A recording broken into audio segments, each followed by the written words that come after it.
Alright, so we're going to battle the Reptosaur creature. I'm going to say Reptosaur does require a best of 3 combat. We'll flash it up on the screen here. And so I have to defeat it twice, and it has to defeat me twice for one of us to win. Now, this is not a quest battle, so the Perfect Paladin does not automatically win the first round. So we're going to do the Reptosaur's attack versus me. I'm not running away because I chose for this battle. Here we go. So I rolled a 1, it rolled a 3. I should not have rolled on my character sheet there. So it defeats me in round 1. Round 2, I rolled a 1, it rolled a 6. Reptosaur has defeated me. So that was a tough pill to swallow. Sometimes things happen and things go downhill quickly if you roll critical fails. If you've ever played D&D and rolled multiple critical fails, it's not a fun situation to be in. But it happens, and that means anybody has a chance to win if you're playing a multiplayer game, or if you're playing a solo game. You can't win every battle every time. You can't be overconfident even if you have a plus 12 attack with a perfect paladin. So I get defeated at the end of turn 15 here. And sorry if I'm losing track of things, but I'll suffer the defeat condition, and then I move on from there. Now we're going to stop the game here because, again, we're already going on 45 minutes, and I think you'll get the general gist of how to play the game based on what we've gone through so far. If I had defeated 3 quest creatures within those 15 turns in a solo game, that's what makes me a Legend of Novus. I could go on for another 10 turns, fight some more creatures, and see if I can beat them. But we're just going to leave it at that. Just want to make sure you understood the core way to play the game, when you can adventure, when you can explore or travel, how combat works, how quest creature battles work, how equipping things works, and event cards. So I think we went through pretty much everything that you should experience in the game, at least the basics of it, exchanging money for experience or buying things at the beginning of your turn. As you flip through the decks, there are other things that we didn't have happen that could happen. So we'll show you a couple of them just to get through. We want to make this less than an hour for you. So as we talked about, if I was exploring a location that didn't have an explore ability, during the second part of my exploration phase, I can play an encounter to force a battle. And you might wonder why that's useful. It's useful because you can fight a creature that could give you additional reward cards, more experience, just kind of help you escalate the game. There are adventure cards that just trigger a basic effect. So in this event, if I had this one, I could play it and I would earn double the experience value of the next non-creature card I battled. So that can be useful. If I ended up battling mutant rats and I defeated it, it's not a quest creature, I would have earned 6 experience instead of 3. So the adventure cards, there are some that have a action icon or instant. So an action event means I can play it anytime I want. And this one I could play during an opponent's turn or during my recovery phase. And so that's why it says anytime. So during my opponent's turn I can play it and move my character up to 3 map locations away from my current location. Just helps you do some different things.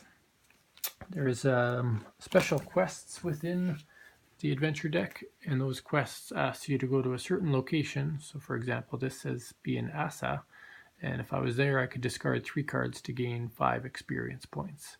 So that can help you gain more points early on to develop your combat skill. Or you'll see in the solo rules, 2 quests completed is essentially the same as defeating 1 quest creature, so it can be helpful to your win condition. And then there are things called skills. So there's a few skills in the adventure deck, and those skills would get equipped to your character on the skill section and can give you additional bonuses that bypass some of the rules. So for example, this says I can equip any item on my sheet regardless of restrictions. So if I master of classes, I can equip a spell book, for example. Just means I've developed my skills to a point where I have a way to use anything. And I mentioned it, but we didn't come across it. There are adventure cards called curses. So if you draw a curse, you don't have any choice but to play it immediately on your character. So it says here, the player that draws this curse must immediately place it on their sheet, and you must attempt to escape the first round of every battle. So it just turns me into a scaredy cat of combat. And that can be terrible for some players. If you're relying on combat to win, which a lot of the times is the case, and you're forced to run away, you might miss out on half your battles. So those are some examples within the adventure deck. We'll take a quick look at the creature deck. Nothing too exciting. The one thing we didn't really face off against was a flying creature. And a flying creature basically gets a bonus or gives you a reduction in your ability to escape. In the rules it says, I believe, a -3 to your roll. Otherwise, just the different creature types: magical, humanoid, demon, undead, humanoid, and animal are the different creature types you could encounter. And certain classes or cards may give you bonuses or reductions based on that. And the reward deck, again, there's tons of rewards in here. Red are regular items, blue sides are magical, and there's different equipment locations. It's not just hands, believe it or not. So if I had an item location, this doesn't have a class restriction on the side, so any class can use it. And when you equip it, you get no immediate bonus, but at the end of your turn, if you gained any experience this turn, you gain another experience, or you could sell it for 10. So I could have equipped that. There are weapons in the game, so I could have had, instead of a shield in one hand, I could have had a short sword. There are head items, so here's an enchanted helmet. If I have that equipped, I gain +2 combat, and I could ignore special abilities of creatures that cause me to discard cards or destroy items. And there are many creatures in the game that don't like the fact that you have equipment and try to find a way to destroy it.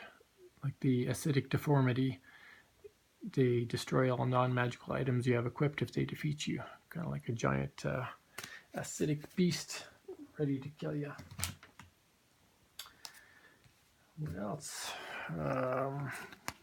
Could wear some body armor, give me some bonus, +2 combat bonus against monstrosities.